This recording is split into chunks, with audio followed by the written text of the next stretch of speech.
Scared money don't make none, no, no, no, no.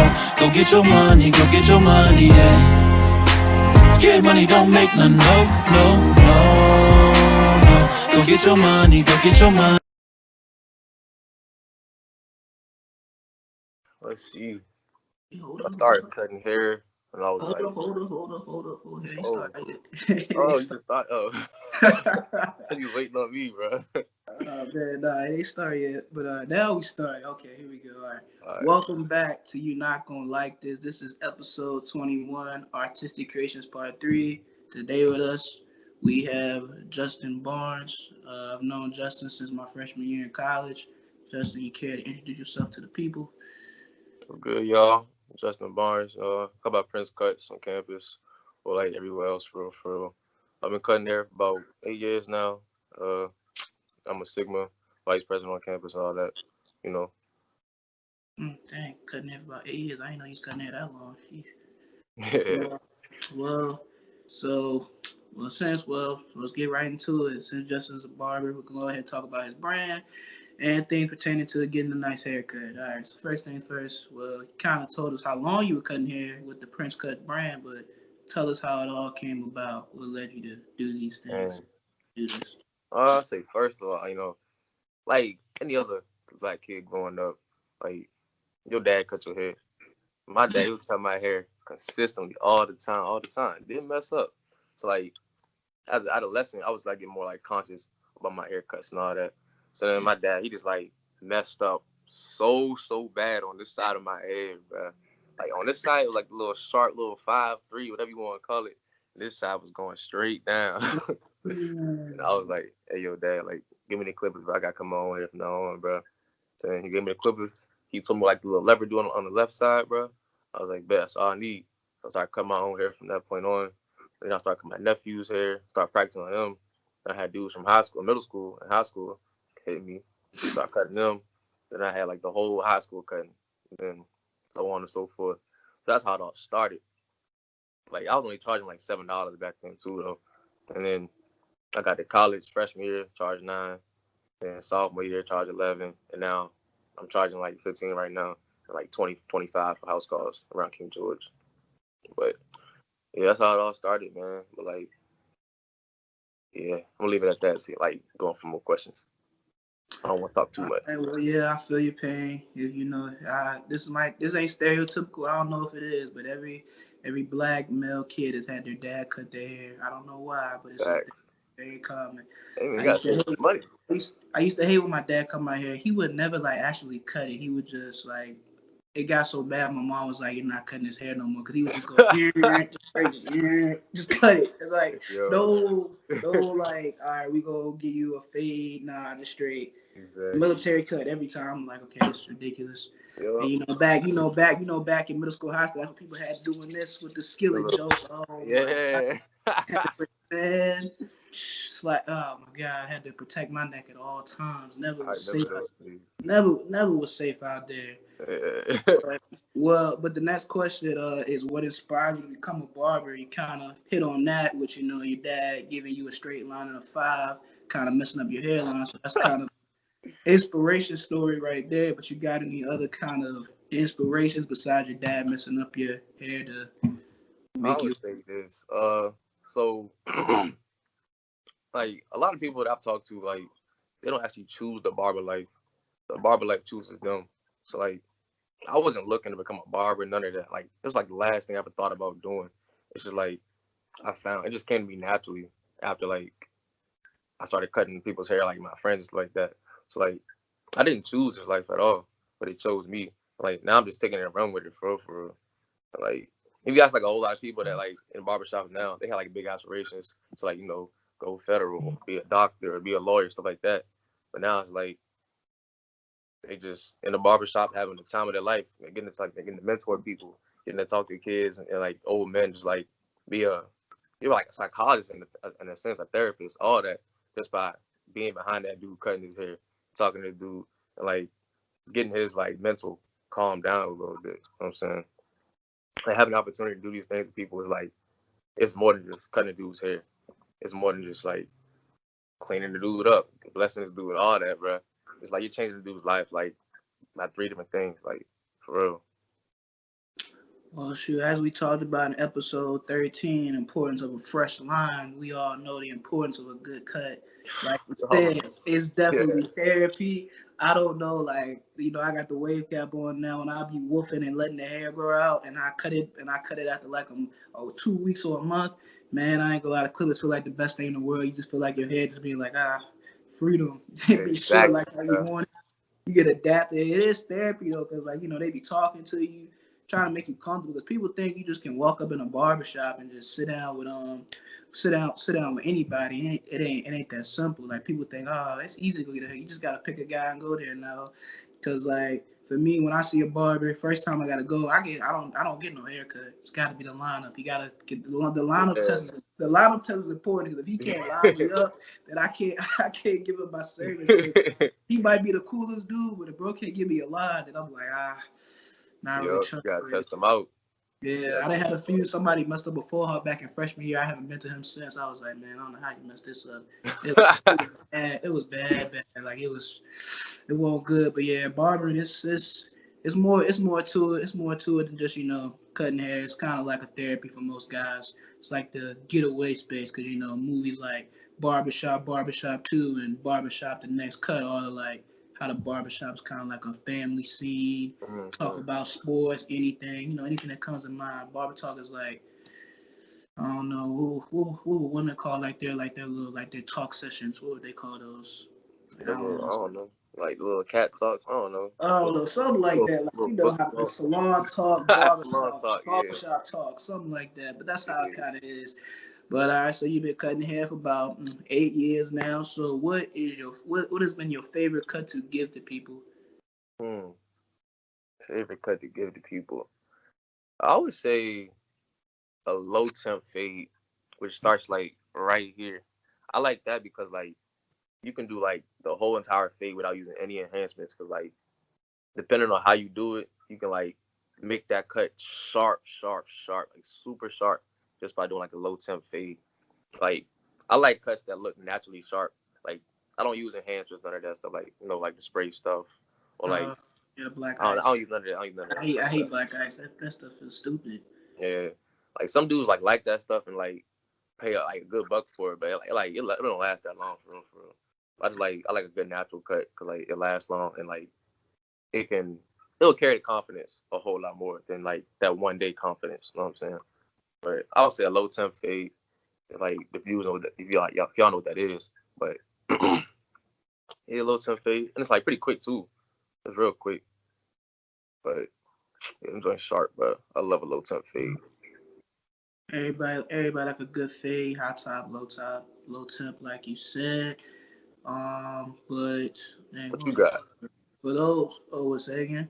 What kind of fade you got? I don't have a fade. I just have regular just waves. I get it all around. I get it. I get a 1.5 every time I go.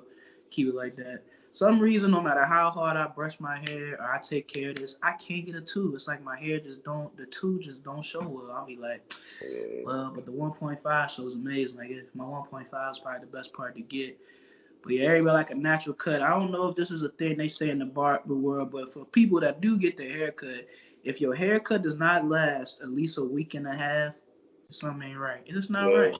There's no way because it take a while for your hairline to just like frizzle out. It takes at least 2 weeks for mine to just frizzle out. That's how I know like they be cutting it down to the science because that means it takes like a actual while to grow back. Like you can't tell the difference. Like it's so good to the point where if I just brush my hair and after like 3 weeks to get in the cut, you can still see the line like it just never changed. Yeah. And that's how you know it's a really good cut. Well, there it is. That's my favorite cut to have. But I see you have dreads, so I don't think you really get haircuts anymore. I still get cuts, man. You know what I'm saying? You get the lineups, but then before you went to being having dreads, what was your favorite cut to have? I had a hot top, bro. I had a hot top back in like high school, all throughout high school, like freshman year here. But like a hot top fade, probably a medium. I cut my hair like it's hard. Like I haven't been to a barber at all since I was like 13, 14, bro. I've been cutting my hair since then, bro. So it's like I don't know what to say to a barber because I know what I want my hair to look like. So It's more like almost like an even Steven kind of, but it's like a little like gradual gradient fade to it. You know what I'm saying? Yeah, I meant to say this earlier for those that don't know what enhancements are when they're talking about hair, because you know the little clips when they say you get a 1.5, the clip they put on it to cut it, that is the enhancement. You know, 2.5, 3, however long you want your hair. When they put the enhancement, it specializes in not cutting off all your hair versus if you just don't have no enhancement, that it just cuts all the hair off if you have no enhancement. For those that don't know what enhancements are. But let's keep it on going. So, as a barber, I wouldn't say you're a specialist in hair care, but you know a lot about taking care of hair. So, what is some important hair care tips for the people, especially the dreadheads, since you have dreads, or any other hair For cut? anybody that's like that has hair on their head, wear silk. Just like black people, like like minority people, like we need silk on our hair, bro. Cause like anything else is gonna like break our hair off, break our ends off, break the roots, any of all that, bro. Wear some silk on your head, silk pillowcase, silk do-rag or satin, or even like it's like some hoodies out there. They got silk lining on the hoodies, bro. Wear them joints too. Them joints clean, like for real. But then I stay away from Cantu. Cantu is like that's not it. It breaks your hair off a lot. I used that like all growing up in high school. I was wondering why my hair was always thin, like going thin in places and stuff like that. But don't use Cantu, bro. Like recently, I just started getting into tea tree oil. Like it's been really good on my hair right now. Yeah, really good on your scalp, like all that. Like I those think little my natural oils tea from tree oil. Walmart. Yeah, I think my sister uses that if I'm not mistaken. But nah, yeah, Cantu. Yeah, that hair used to be like I used to be wondering why like you would put it on and your hair be so dry. So I'd be like, bro, Yeah, like it's not happening. Then I found out it had alcohol, and I was like, oh, that's why. yeah. That's not built for that. But now I use shea butter for mine. Mhm. Shea butter is like that. It works. It does so well. Lays my waves down so nice. It makes it easy to brush. It's easy to brush into, and it. Only thing I don't like it when I use it. It's hard to get off with water because it's not water based. So it take a lot of hand washing to get that stuff off. It don't smell the greatest, but that don't really matter because after you tie it down, I don't go out with I don't put shea butter on when I leave the house because it don't just fall in like that. But yeah. I use like raw shea butter. Yeah, raw shea butter. Like I wish Oh, I had it. I could go to the room and get it. Like it's like you can go to cause I go to it's this place where I go get my haircut in Alexandria, and about 5 minutes down it's this place called Care Beauty. Damo put me onto this. He showed me the store and it had like a ton of hair care products, all types of shea butter, oil. It's got I don't like going there for wig cap because it's got like these cotton wave caps, and I hate cotton wave caps because they feel terrible on my head and they feel terrible to tie. I hate them with a passion. So I just get my wave caps when I go back home because they have all the silk ones that I want. But yeah, it's like that black hair care store everybody got in like their hometown or something like that. It's exactly like that, and it's like the only one in Northern Virginia that I have found. So it's like I haven't found one yet, bro. it's Curie Beauty. It's in Alexandria. So what you gotta do is you get on Braddock and you ride it all the way down like you going to like you passing the school going towards 495 out that way. So you ride all the way down. You just ride all the way to the end of the road. You'll see like a Home Depot, and you'll make a right at that after that Home Depot at right. Ride that all the way down, and it's like a hotel, and it's weird. Oh, I seen that zone, bro. Yeah, it's like a hotel. You can't forget it because it'd be weird because it's the only Burger King in the world that has a hotel in it. I'd be like, okay. It's like an IHOP beside it too. Yeah, it's an IHOP over there. It's over there by it's a grocery store. It's a Gold's Gym, I think, over there too. It's like a nice little shopping center. I go over there every once in a while when I need some more shea butter. And they be cheap too. You got $5 to $15 depending on what size you get. I get the little $10 one because shea butter take a while to use. Good. If you know what you're doing, a good 2-3 months. Good little while. One time it lasted a year for me because I just used so little. I just did it like that. And it worked really well. But so next question I got for you is those that the barbering life, like you said, for most they don't choose it. It chooses themselves. But for those that have, entered that stage of, okay, I want to cut hair, what's some advice you can give to them? Or some important things they should know? I would say always grow, always be open minded. Like you can never have a cut when you're not learning something, bro. If you're just going through the motions like robotically, like you should not be cutting hair. Like every single cut you should take as like a learning stuff. How can I do this better? Even if it's like the same person you're cutting repeatedly every single 2 weeks, every single week and a half, all that. You should always be trying to learn how to fade something better, how to, if you're trying to fade, if you're trying to do something better, like always try to make something crispier, sharper, all that. Like be open-minded and always be like willing to grow and be coachable too. Like, you're gonna have people gonna run into like that, like they're above you in like the barbering world that are better than you, all that. Be coachable, be ready to learn, always be willing to learn. Cause like this process is always growing, people are always getting better. So like you don't want to lose your clients to somebody who's better than you or charging less and still better than you, all that, bro. Like always be coachable and ready to learn. Like don't be afraid to like watch YouTube videos. Like I was like really stubborn with that growing up. Like I ain't want to look at none of that stuff, but I ain't watch no YouTube videos. I just learned by doing. Like I started watching YouTube videos probably like 2-3 years ago, bro. Honestly, like, bro. Cause I was like, I ain't watching this shit. I'm gonna learn this shit like straight off the muscle, bro. Like just straight me, bro.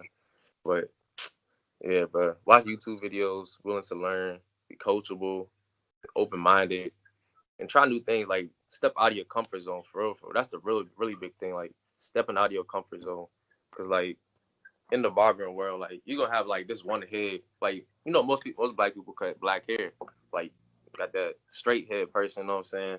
Like their hair is different. It's like really different to fade. Yeah, real different to fade, bro. Like a 2 on their head would cut a whole lot off than a 2 on our head, bro. You know what I'm saying? Yeah, So be like, you want to step out of your comfort zone, all that, for real. This is off. This I didn't have this question on here, but do you feel like understanding hair texture plays a play in like really cutting hair, knowing how Definitely.